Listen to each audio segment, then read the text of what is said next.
Hello, good evening, Lunita Park. Ito naman tayo sa Lunita Park. Dito kami ngayon sa Phase 2, sa may fountain, sa dancing fountain. Fountain ito. Daming tao. Talagang dinumog ang fountain natin. Ayan o, dito sa Lunita Park. So, galing kami nag-isayo. Ayan si brother Rama, kaway-kaway. Vlogger din yan, vlogger. Go-vlog din yan. Ito na. Maya uwi na ako. Ayan. Tayo-tayo na tayo kay... Ayun. Ganda na ng mga katauhan dito. Ayan. Ayan. So, Sunday kasi ngayon, kaya marami ang mamasyal. Ayan, puno-puno yung mga bayan natin sa Lunita. Ayan, talagang masaya.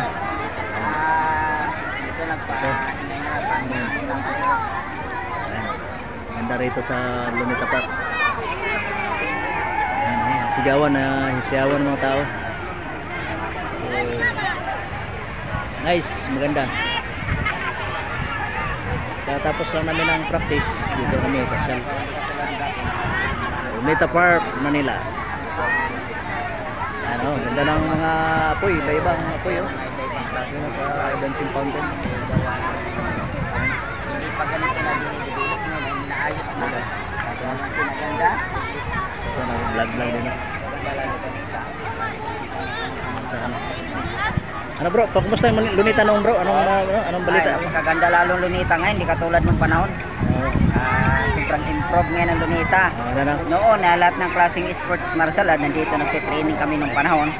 At sa ngayon, medyo nabawasan gawa ng pinaayos ang Lunita, pinapaganda ng ating mayor na Isko Moreno.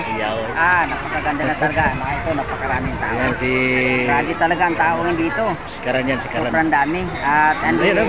Oh, ano? Ganda oh. Yung fountain. Yan yung fountain. Ganda. Maganda Kita talaga. lang natin. Ganda oh. Ganda. Wala na naman. Dami ka lang tao pag tumaas talaga yung tubig. Nagihiyawan ng mga tao. So, tuwa. Kasi yung padpad kasi ng tubig, pag yung ng hangin, tumatalsik sa amin, lalong lumalamig ang programa kahit mainit. Mainit kasi kanina umaga eh. Mula tanghali, di ba? Ngayon, medyo okay na. Pasyalan talaga to.